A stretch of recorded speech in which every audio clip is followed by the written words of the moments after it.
As drummer of the heavy metal band Metallica, my next guest has sold 90 million records and won 6 Grammy Awards. Here he is in a scene from the new documentary Metallica, Some Kind of Monster, where he's in group therapy with the rest of the band. I am not interested in playing music with you if you're not happy in there. I just don't want to become a parody. Okay, so if you're not happy playing music with me...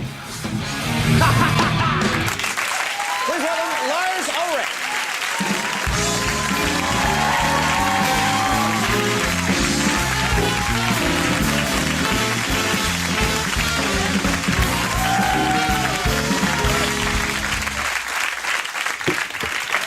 Thanks for being here. Thank you for having me. I watched this documentary today. You guys got me a copy, and it's unlike any rock documentary I've ever seen, because what you think you're going to get is the real cliched. Right. It's the drugs, it's the drinking, and you are probably the most successful heavy metal band of all time. 90 million records. You've got this image, but a lot of the movie is you guys getting together with a therapist. And talking about your feelings. Well, it didn't quite start out that way. Our bass player left the band in 2001, and after he left, we kind of asked ourselves, why do you leave a band of our success and our stature? And we realized we had to sit down and take a long, hard look at ourselves and kind of get to know each other again and understand why we had such a hard time communicating with each other and so on. So this guy, Phil, the therapist, I guess that's what they're all called, right? He came in to initially mediate the situation, and then we kind of started embracing his way of kind of looking at things, and it ended up being a 2.5-year relationship. Just getting you guys to talk, because the band, and you see it in the documentary, it looks like you're coming apart. It looks like the work is no longer fun. You're having trouble and they're trying to get you guys talking to each other. Yeah, we just realized that after 20+ years that we didn't really know each other that well, and we really didn't function very well as a family. Right. And me and the lead singer, James Hetfield, had kind of been, you know, the mom and dad, the bickering couple for those 20 years, and Kirk, our guitar player, had been the sort of forgotten child, and we just sat down and sort of started over and went back to day one and really got to know each other, resolved a lot of the issues through the years that had never been talked about, and got a lot closer, and I recommend it to anybody.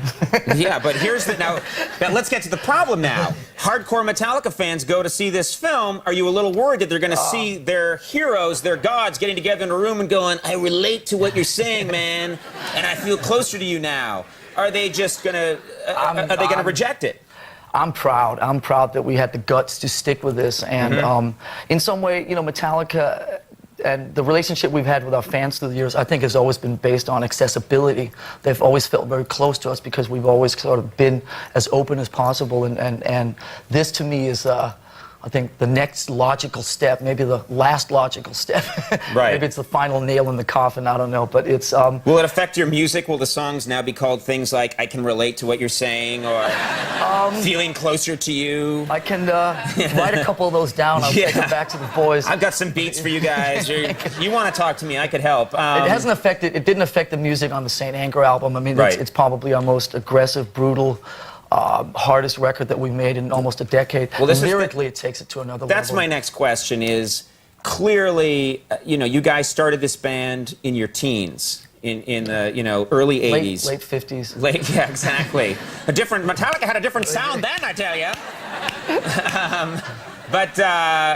But you guys started in your teens, and clearly a lot of the music, you've got to have some anger, and you've got to have, it's got to be fueled by testosterone.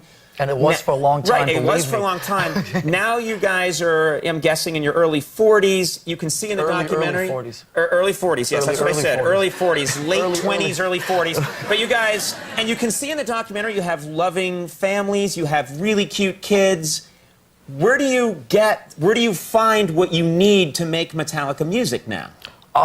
Well, you know, 2 years ago when the process started, we didn't feel that it sort of affected the aggression and the energy that would come out in the music. Right. The place that really made a difference was in the lyrics. Right. That we felt that we could we were sort of proud of our vulnerabilities, and we were not uncomfortable about opening up and talking about our insecurities and our life experiences. And so it was a lot of fun to kind of have the balances, and we were fiercely protective of this thing, that we didn't think that the group therapy and all the love would affect the aggression of the record. And I think that everybody who's heard the record feels that way. So there were a lot of doubters in the outer fringes of our inner circle, as we call them, who were saying, how you guys are not going to be able to still retain that. But we found a way, so it is possible.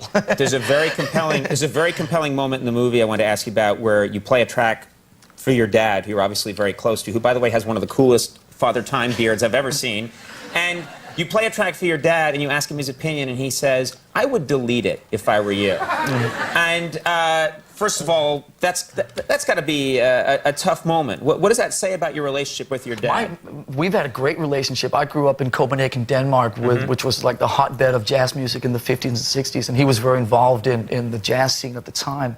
And he's always pushed a lot of your John Coltrane's and Ornette Coleman's and Dexter Gordon's and all this type of stuff on me. So he's tried to get me to try and inject another edge into Metallica's So he's music always pushed you and been honest. So when we play it too safe and so on, he always starts finger wagging me, and he tells me that my drumming's too white, or some stuff like that. And he's always been the most brutally honest critic of Metallica, and I love him for that. So it's all good. All right. Well, I recommend this documentary to anyone out there who I found it really fascinating. Thank you. And it's clearly an ongoing story. Metallica, Some Kind of Monster, is playing in select cities. Lars, very cool to have you on. Lars Ulrich. We'll be right back with Jim Gaffigan. Stick around.